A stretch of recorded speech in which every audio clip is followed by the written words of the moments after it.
Angela moved into the old family house with her parents and felt a mix of excitement and nervousness. When they first arrived, her parents did their best to make it feel cozy and welcoming.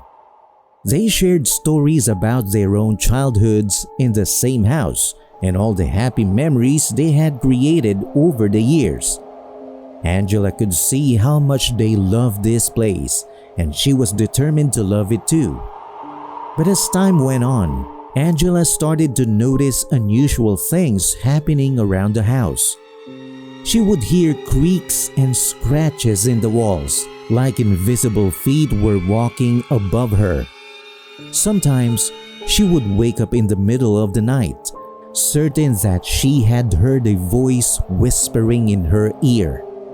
Her parents always had an explanation, blaming the old pipes or the aging floors, but Angela couldn't shake the feeling that something was not right. One night, when Angela was fast asleep, she was jolted awake by a terrifying voice. "We must stop them," it cried.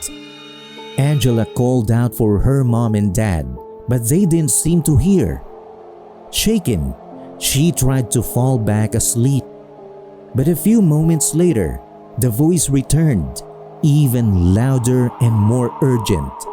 "Help them, they're on fire." Angela bolted out of bed, her heart racing. She ran straight to her parents' room, but when she got there, they just looked at her with a strange mixture of concern and something else. They tried to calm her down, telling her it was all just a bad dream. But Angela knew what she had heard. As her mom helped her change into clean pajamas, Angela couldn't shake the feeling that her parents were hiding something. What was really going on in this old house? And why did she keep hearing these chilling, disembodied voices? Angela was determined to find out, even if it meant facing her fears head-on. Over the next few weeks, Angela became more and more convinced that the house was haunted.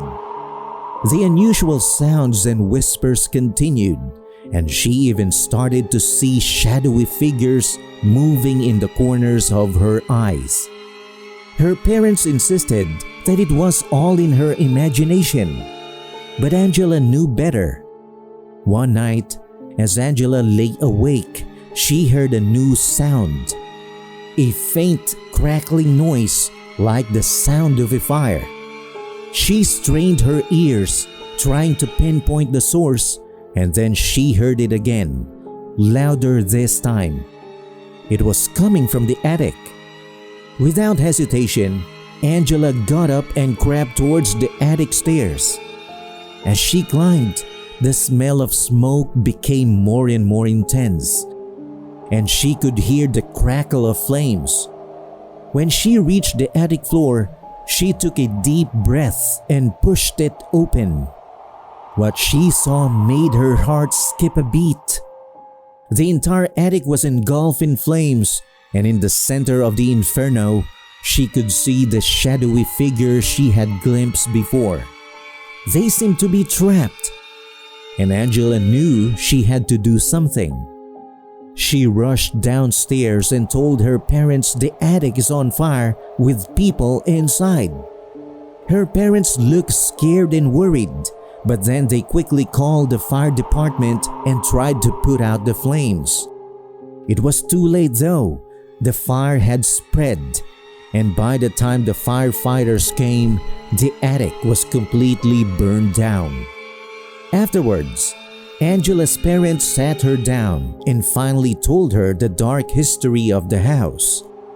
It was a story full of tragedy and ghosts, which gave Angela chills. But she knew she had to face her fears and find out the truth no matter what. The voice in the night had frightened Angela, but it also made her more determined to understand the strange things happening in their home. Her parents' vague answers not only made her more curious and worried. In the weeks that followed, The creepy sounds and shadowy figures kept appearing. Angela often woke up in the middle of the night, sure she heard whispers or footsteps that weren't there. Her parents tried to ignore it, but Angela knew what she was experiencing was real. As time passed, the ghostly activity got worse. One night, Angela woke up feeling something pulling on her arm. Then, to everyone's horror, the bedroom door slammed shut by itself, and the blanket was yanked off her bed and thrown across the room. She even heard heavy footsteps above her, like someone was walking on the roof.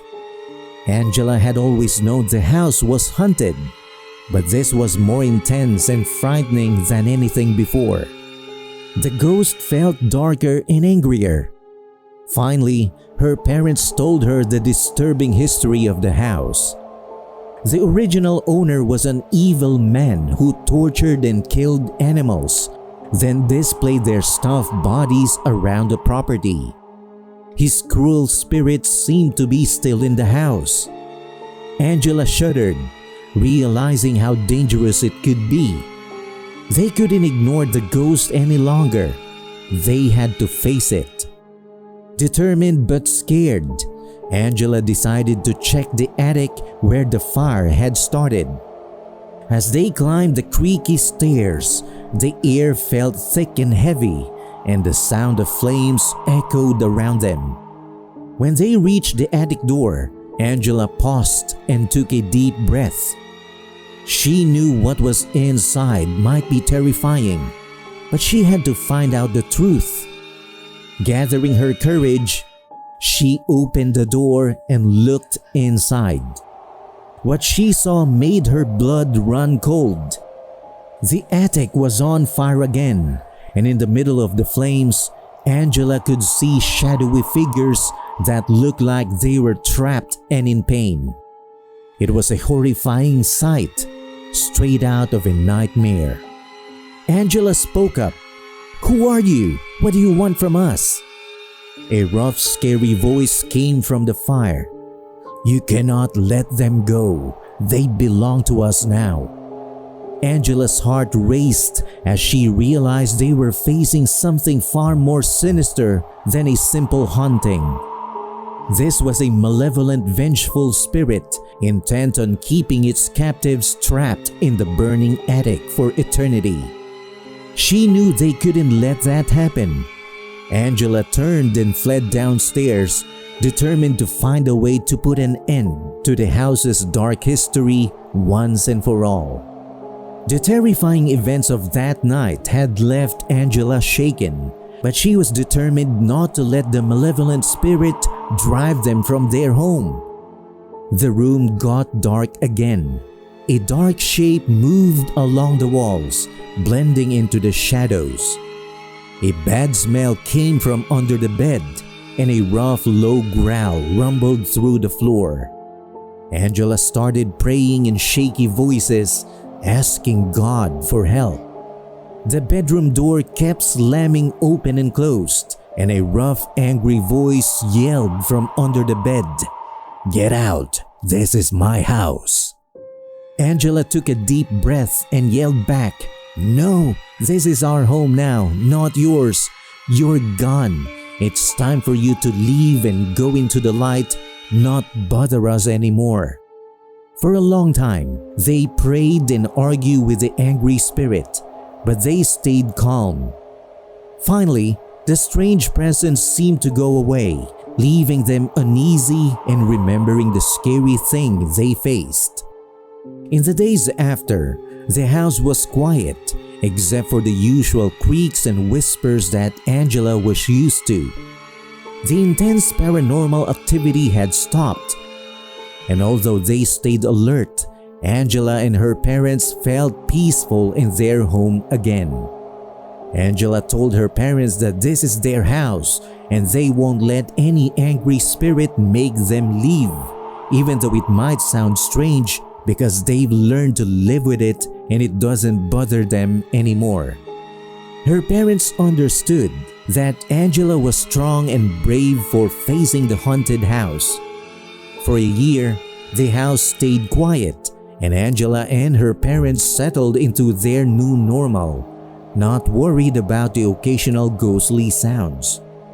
They had stood up to the evil spirit and they felt they belonged in their home. But deep down, Angela knew the fight wasn't over. The angry presence had troubled her family for a long time, wasn't going to go away easily. She felt it would come back, trying to take what it thought was its own. Until then, Angela was determined to enjoy the peace and make this house a real home for her and her loved ones. They had faced the darkness together, and they would keep doing that no matter what happened in the future. What do you think Angela should do next to confront the spirits in her haunted home? Let us know what you think in the comments section below. And if you have any scary encounters, share your experiences with us. Don't forget to like, share, and subscribe to FearFlix for more videos like this. Thanks for watching and see you at the next one.